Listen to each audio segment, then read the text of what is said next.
Welcome to the class. Today's class is about IR spectroscopy instrumentation. So, in the earlier class, I discussed about the instrumentation of IR by one technique, that is dispersive infrared spectrophotometer. In this class, I am focusing my concentration on the technique, that is Fourier transform infrared spectrophotometer. So, in the earlier class only, I discussed that FTIR is a technique that is used for obtaining high quality infrared spectra by mathematical conversion of an interference pattern.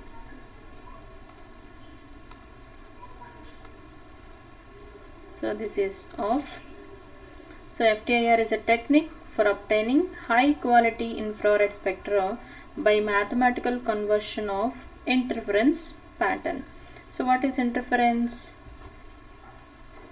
I think all of you might know about interference is the net effect of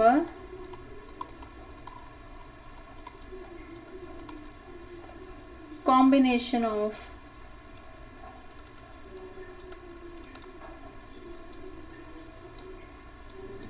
two or more waves.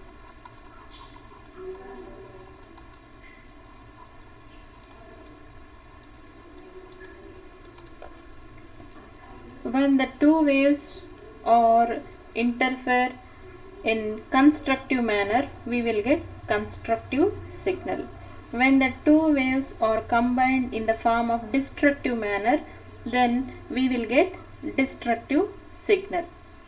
So FTIR can give the information regarding this. And also FTIR spectrophotometers that we are using recently, they replaced the dispersive instruments because they give most of the applications comparatively that means advanced applications due to their high speed and sensitivity than compared to dispersive IR spectrophotometer. And FTIR instrument uses a system called an interferometer. So this is the main term used in FTIR.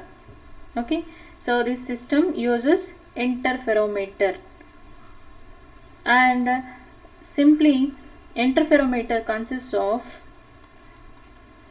source, that is radiation source, and beam splitter. It is also a mirror, movable mirror, stationary mirror, and detector. So these are the parts that consist of interferometer. So interferometer is the system. It is used for FTIR instrument. Generally, the interferometer that is used for FTIR purpose is Michelson interferometer. It is Michelson interferometer.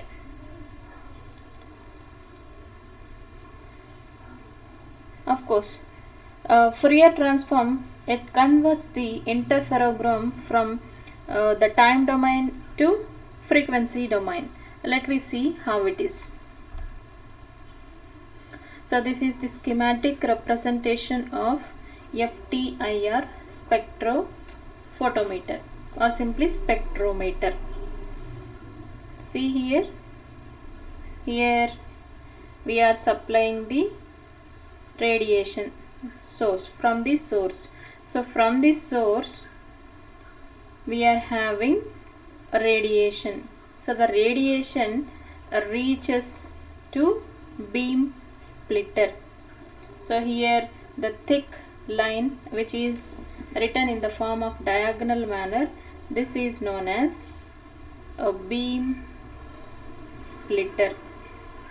Okay, right. So the beam splitter is placed at 45-degree angle to the incoming radiation. Now this is the incoming radiation, right?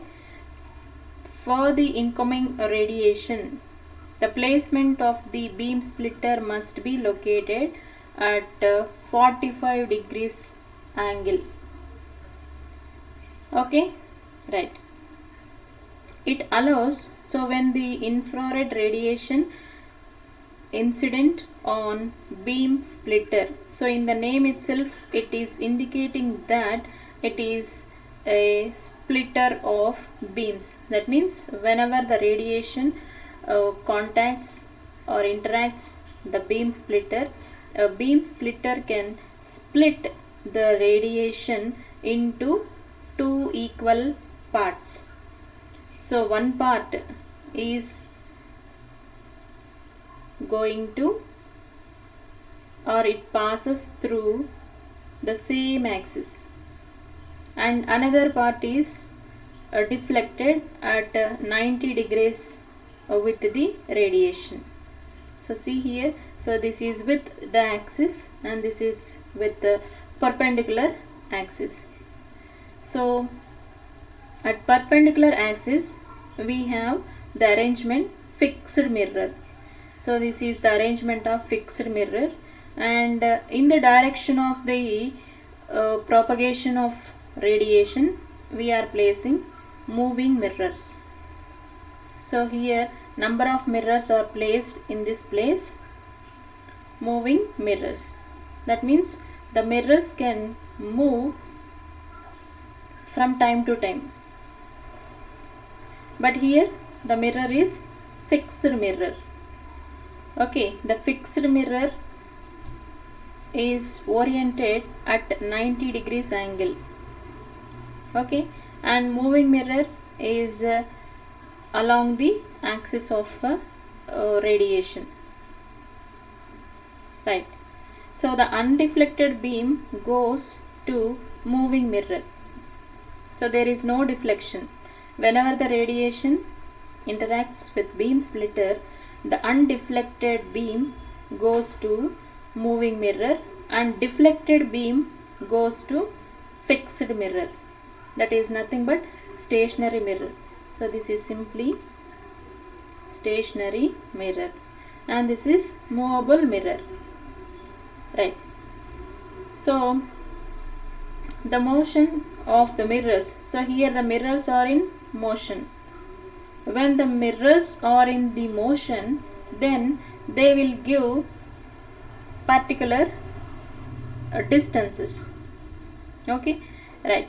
So the movable mirrors, okay, I will show you the movable mirrors also. Let me draw my one.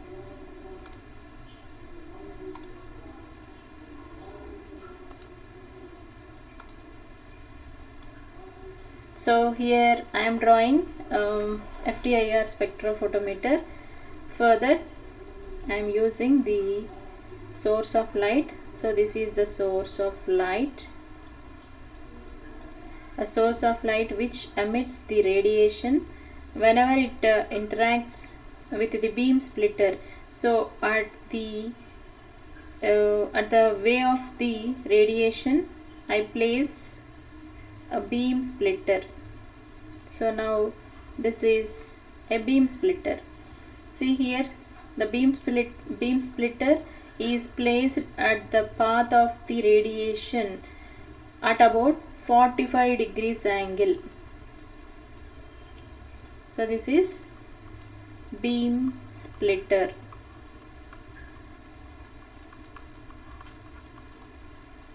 Now when the radiation interacts with the beam splitter, it will go towards the beam splitter some of the radiation, that is half of the radiation, undeflected radiation, move towards a mirror. Suppose this is a mirror. So this is one mirror and half of the radiation will be deflected in a perpendicular motion. Okay, see here, so this is the beam splitter. Beam splitter can split the radiation into two equal halves. One will be sent to a movable mirror, that is along to the axis, and another half beam is reflected or deflected towards another mirror, which is known as stationary mirror.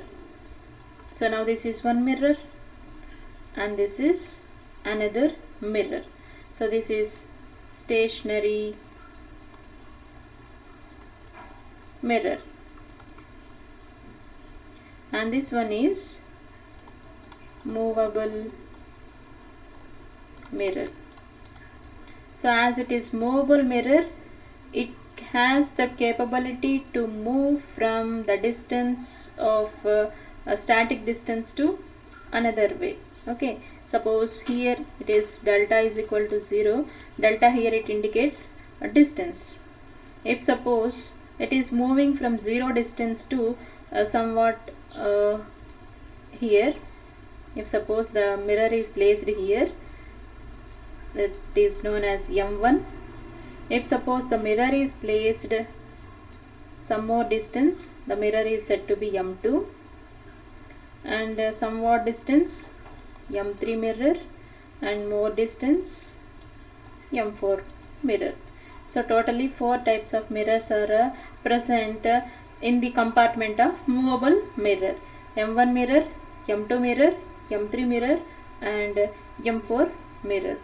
Okay, and whenever the radiation reaches to beam splitter, the radiation reaches to beam splitter can split the radiation into two equal halves. One half reaches to movable mirror, that is in the form of undeflected form, and the another half is in the form of deflected form. So deflected radiation reaches to stationary mirror.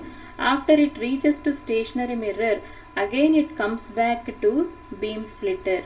When it comes back to beam splitter, okay, once it reaches to stationary mirror, again it comes back to beam splitter. Here it is that is a beam splitter can take half of the radiation only, remaining half get back to source.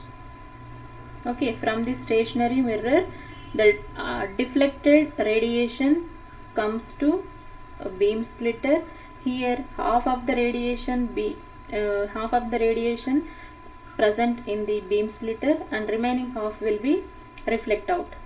Like here also, movable mirror, once the half of the radiation that reaches to movable mirror, here it reaches to movable mirror, whether here it is, that is a M1 mirror or M2 mirror or M3 mirror or M4 mirror. After reaching the mirrors, it comes back to the beam splitter. When it comes back to the beam splitter, half of the radiation will be present in the beam splitter and remaining one reflects out. Okay, right. So here beam splitter has two radiations now again. So combination of the stationary mirror wave and movable mirror wave. So stationary mirror wave and movable mirror wave get recombined here. Okay, after the recombination of the radiation, here it will develop interference. So interference is the process of a combination of two or more waves. So here one wave is coming and here also one wave is coming. Two waves are combining at the it is a beam splitter. So a beam in the beam splitter, a recombination is also taking place, and the recombination can be of two types. One is constructive and the another one is destructive. When the two beams are combined, or when the two waves are combined in constructive manner, then we will get a constructive signal. When the two waves are oriented or combined in the form of a destructive manner, then we will get destructive signal. Yes, here the recombination takes place. After the recombination takes place, the beam splitter can pass the interference signals towards the sample. So here the sample arrangement is taken. So if it is the arrangement of sample, okay, so in the, it is the cell, that is sample cell. So in the sample cell we have to introduce sample. As in the earlier lecture only, I explained that pellet making is also one of the sampling technique. So here I am using pellet making technique. For the pellet making technique, I am using KBr salt, potassium bromide plus some sample. Whatever the sample we want to investigate, that sample has to be mixed with the potassium bromide. So both the compounds get mixed thoroughly. So mixed thoroughly by using mortar and pestle. After mixing thoroughly, then we have to take small portion. So small portion of the mixture will be placed in sample holder. So sample holder arrangement will be given to you for the making of pellet. So small portion of the mixture has to be placed in the sample holder. After that you have to take the entire arrangement into pellet maker. So pellet maker is also one instrument. There we have to apply a particular pressure to make the pellet. Okay, so there you can prepare a pellet. So pellet is made by the pellet maker. So now the pellet consists of KBr plus sample. KBr and sample is present in the form of a thin pellet. Now this pellet is introduced in the sample cell. So suppose this is the pellet. Okay, now the pellet is, if suppose the pellet is introduced in the sample cell, whenever the radiation, that is here the radiation is combined here, right, at the place of the beam splitter, the radiation is combined. That recombined radiation has to reach towards the sample cell. Here we are having sample. Whenever the radiation reaches and contacts the sample cell, then it will give a particular spectrum. That spectrum will be detected by the detector. This is known as interferogram. So detector will detect that. Okay, so now this interferogram is given to a computer. So here interferogram is a time domain spectrum. So this is time domain spectrum. Here that is a computer, that is a digital computer. It will be used for carrying the Fourier transformation. So Fourier transformation converts the interferogram into frequency domain spectrum. So time domain spectrum get converted to frequency domain spectrum. So here I will give you the frequency domain spectrum.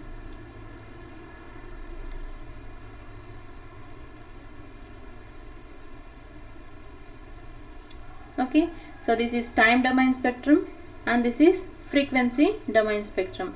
This frequency domain spectrum is given by the recorder, that is nothing but computer. So this is your computer.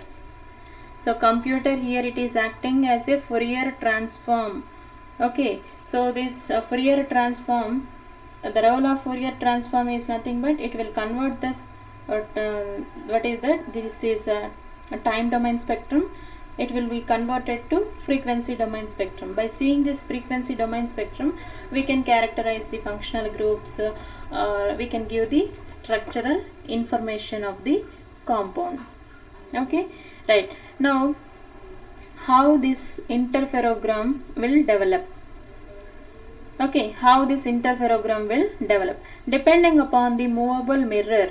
So if suppose movable mirror is placed at M1, okay, so this is M1 mirror. When the radiation reaches to M1, then it will have the wavelength at about lambda by 2. Okay, right. Whenever the radiation reaches to M2 mirror, its radiation will be, or its wavelength will be lambda. Whenever the radiation reaches to M3 mirror, then it will be equal to 3 lambda by 2. And for the case of M4 mirror, distance, that is lambda, delta is equal to simply 2 lambda. So here lambda is the wavelength of the radiation. So wavelength of the radiation at M1 and M3 is a fractional, that is lambda by 2 and 3 lambda by 2, and wavelength of radiation at M2 and M4 are integral values, lambda and 2 lambda. If you want to construct the wave propagation, okay, whenever it is at delta is equal to 0, then there is no wave or there is no propagation. If suppose it becomes to lambda by 2, so lambda by 2 is nothing but it is a destructive signal. So as it is destructive signal, there is no peak. When you have the peak, so here you are having the peak. Now this is the resultant of constructive signal. So lambda is the resultant of constructive signal. Again you will get the destructive signal. So this is because of 3 lambda by 2. And again you will have constructive signal, that is 2 lambda. So totally by the movable mirrors, here we are developing the interferogram in the form of destructive signal and constructive signal. So the peaks, these two peaks indicates that constructive signals. So combination in the constructive manner, combination of waves in the constructive manner, that means combination of waves. The two waves are combined here in the beam splitter, right? And these two are destructive signals. These two signals will be resultant of net combination of a destructive manner of waves. So that's why lambda by 2 and 3 lambda by 2 will give us the information that these two are destructive signals and these two are constructive signals. So this total information will be sent to detector, or the detector can detect the all signals, constructive signals and destructive signals. When it get the information, after that it will be given to computer in the electric signal form. There the computer will convert the time domain, that is a time domain spectrum, into frequency domain spectrum. So this is the entire Fourier transform IR spectrophotometer. Okay, so this is very important. When delta is equal to integral multiplet of delta lambda, then you will have constructive signals. When delta is equal to fractional multiplet of lambda, that is lambda by 2 or 3 lambda by 2, you will have destructive signals, right? Yes, I am moving back. So like this, so fixed mirror, movable mirror. So source of radiation, when source of radiation reaches to beam splitter. Beam splitter can split the radiation into two equal halves. One is towards the moving mirror and the another one is towards fixed mirror. After it get back to the beam splitter, here the recombination takes place. So splitting takes place at beam splitter only, and recombination of waves also takes place at beam splitter only. After the recombination of waves in the destructive manner or the constructive manner, they move to sample cell. Here sample cell, which is consists of your sample for the investigation. Once the radiation reaches to sample, absorption will take place here. Due to the absorption, detector will get the absorption peaks and they will give information to computer. Computer can analyze all the signals and it will give the Fourier transform spectrum, that is FTIR spectrum, in the frequency domain form. Okay, that will be printed out. Right. Now I will focus on the advantages of FTIR. What are the advantages of FTIR over the dispersive infrared spectrophotometer?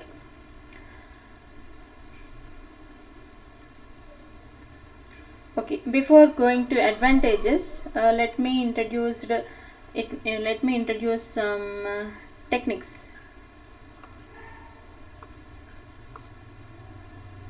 That is steps in getting IR spectrum of sample with interferometer. What are the steps? Steps in getting FTIR spectrum.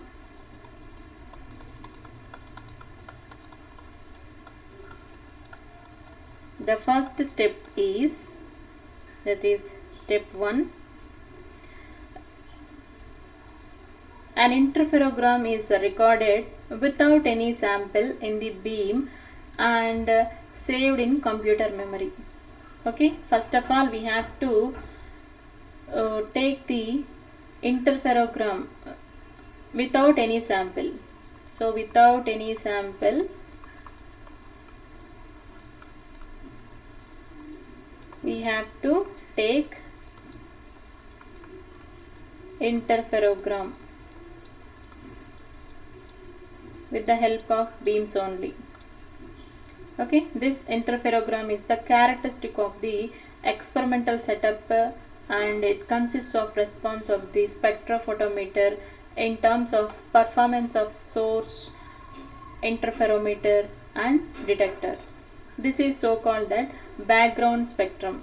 Also includes the contribution from any ambient water and carbon dioxide present in the optical bench. That means this is called as background spectrum.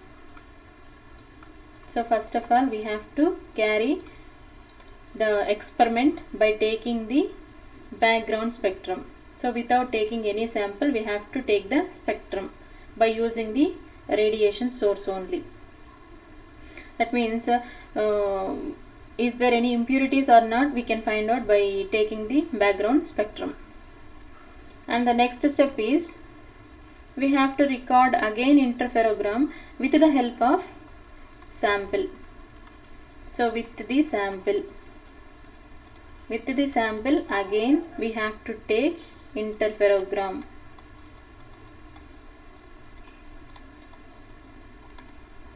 Okay, now interferogram is recorded again, right? This time with the sample we have to take.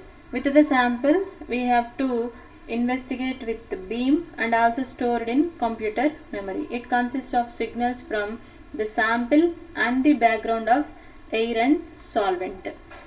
So this is compound interferogram and this is background interferogram. So this is background interferogram. Right. The first interferogram, that is background interferogram, is subtracted from the second with the help of computer. So this is the third step. So first of all we have to take empty spectrum. That means without taking any sample we have to record the spectrum. That spectrum we call as background interferogram. And then again we have to carry the experiment with the help of sample. Again you will get interferogram, right? The third step is interferogram, that is extract, that is find in the first case, that is background interferogram subtracted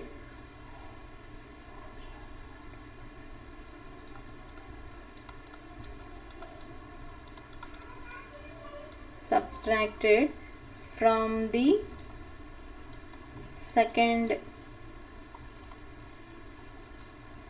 interferogram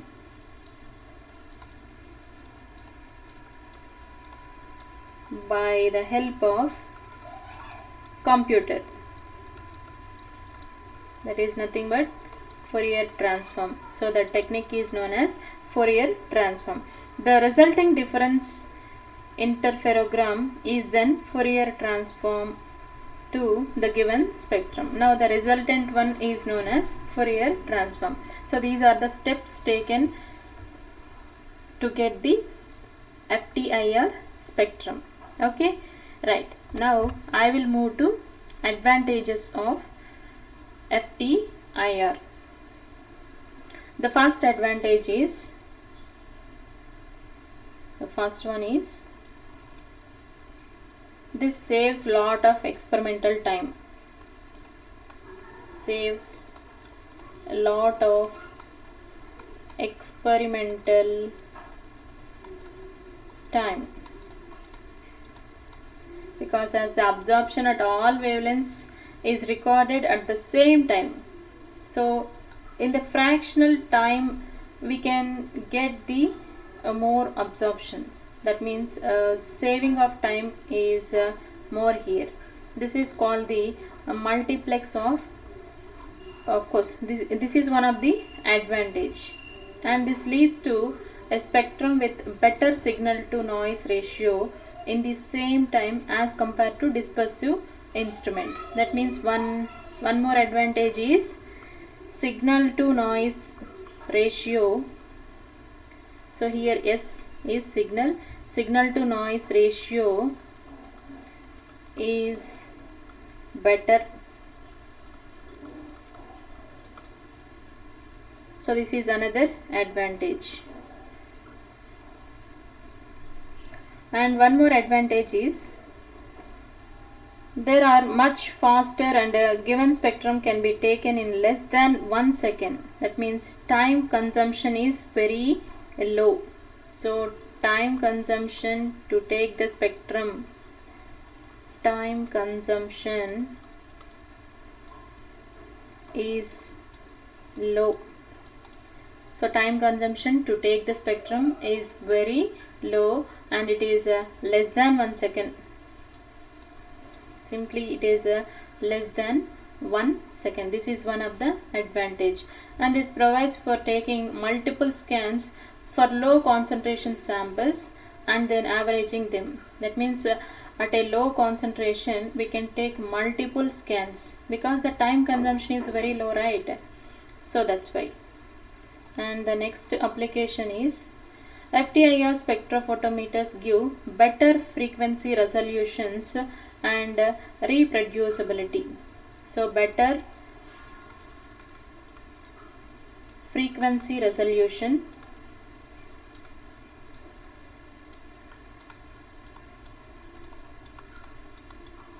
and reproducibility.